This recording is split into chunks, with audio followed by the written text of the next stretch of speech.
Our American democracy is at stake. It has served as a model for nations throughout the world, yet we should recognize that there is no assurance that it'll last forever. We have a responsibility as citizens to support the integrity of the American democracy, and we can take significant steps forward by promoting ethical leadership. It's time for the LeaderEthics Wisconsin podcast. Our first guest is Lee Raj, the Executive Director of LeaderEthics Wisconsin. He's a former college president with extensive public speaking experience on various facets of leadership. So, Lee, what is LeaderEthics Wisconsin? Well, thanks for the opportunity to chat about this, Bob.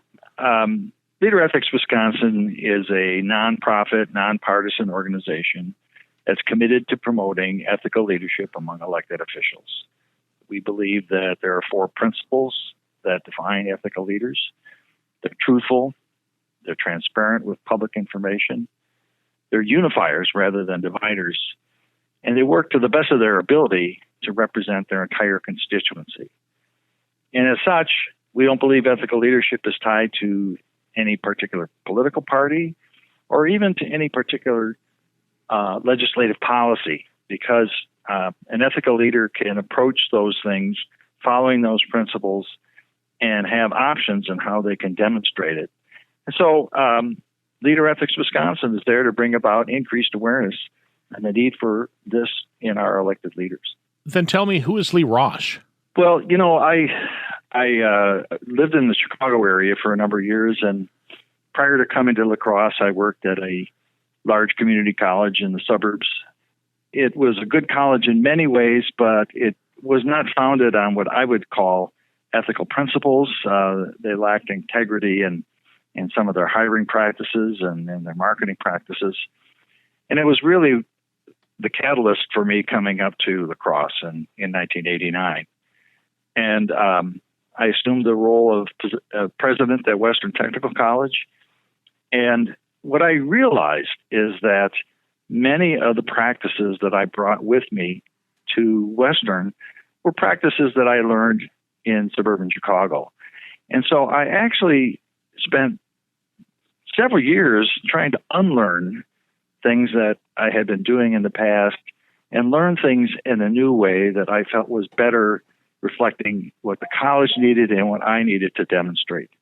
And so those are things that I worked on over the years in an effort to be a more character-based and a servant leader in practice.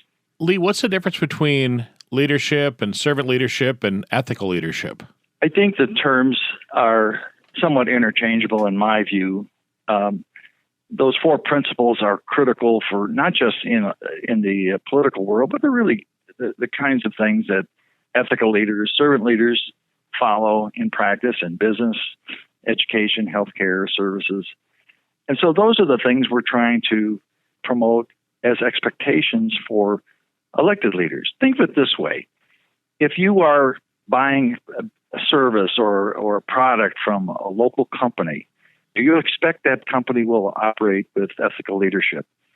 If your school, where your kids go, has an administrator there, you expect that person to be an ethical leader.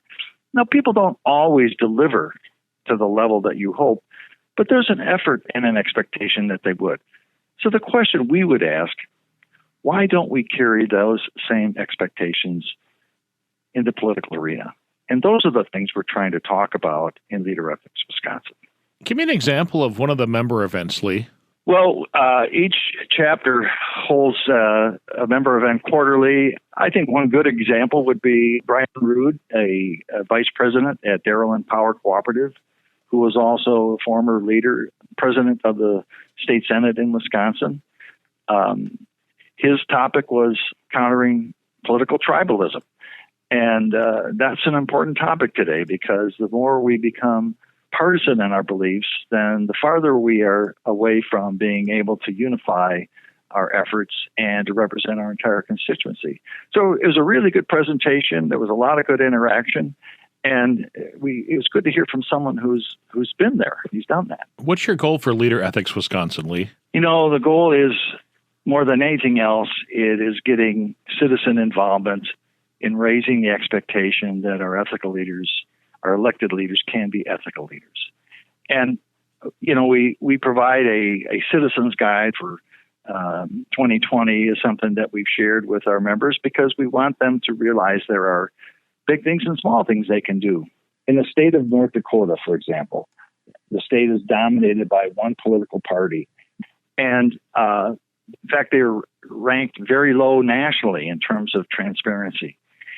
A group of citizens, they call themselves the Badass Grandmas.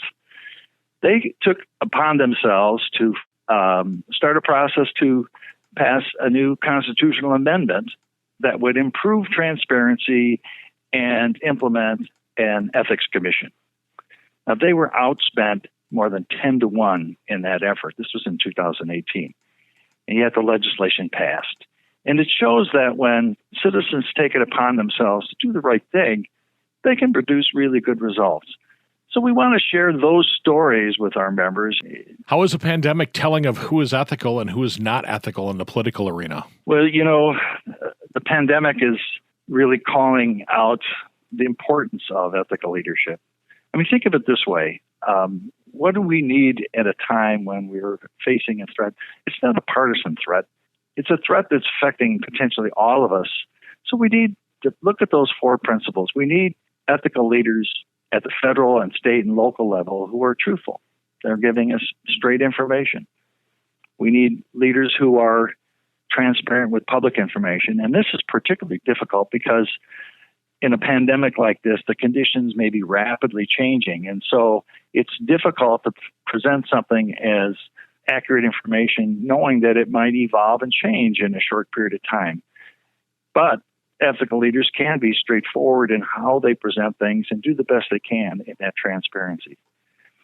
It's really important that we are unifying at this time. We should not be trying to divide our perspectives into political and partisan views. We really need to represent the needs of the entire country or state in this effort. And of course, that means representing our entire constituency in the process and not taking sides or singling out groups for favorable treatment or blaming. And so at this time, in a pandemic, we really need ethical leaders to shine. So why would somebody want to become a member of LeaderEthics Wisconsin? Well, first of all, membership allows you to be a part of the effort. And it's a simple process. If you go to our website, leaderethicswi.org, on the homepage, there's a button that says Join. And you press that button and you can follow the steps and you can become a member. It's a very affordable effort, $25 a year. In fact, if you're age 23 or younger, it's $10 a year. And our goal is to be as accessible for all citizens, not just those that have money. But by becoming a member, you get a monthly newsletter called the Ethics Report, where we give examples of good ethical leadership in practice and some examples that are not so good. We invite you to those quarterly chapter events.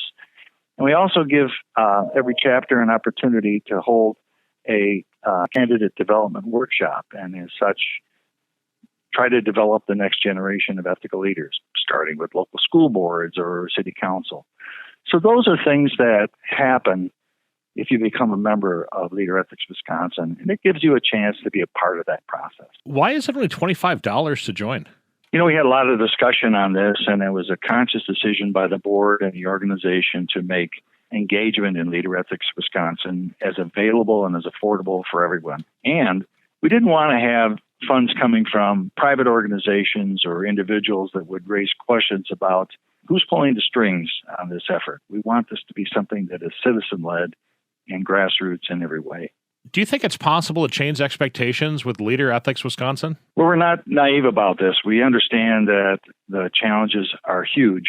But if we stay persistent with this, we think over time we can make that difference. I think back to an example when I was a freshman in college, when I was sitting in psychology class, and I had a portable ashtray in my left hand, and I was chain smoking cigarettes. And I wasn't the only one. There were others in the class too. In fact, the air was blue. And when you think of that image today, it just seems so foreign. But, the change in that expectation didn't happen in one piece of legislation. It didn't happen in 1 year. It happened in lots of ways, at the legislative level, at the organizational level, over many years.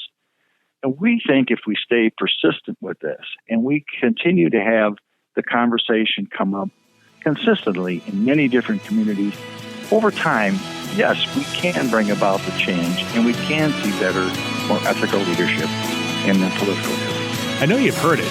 We love our country, but we don't trust our government. LeaderEthics Wisconsin is looking to change that. For more information, visit their website, leaderethicswi.org. The LeaderEthics Wisconsin podcast is a podcastforhire.com production.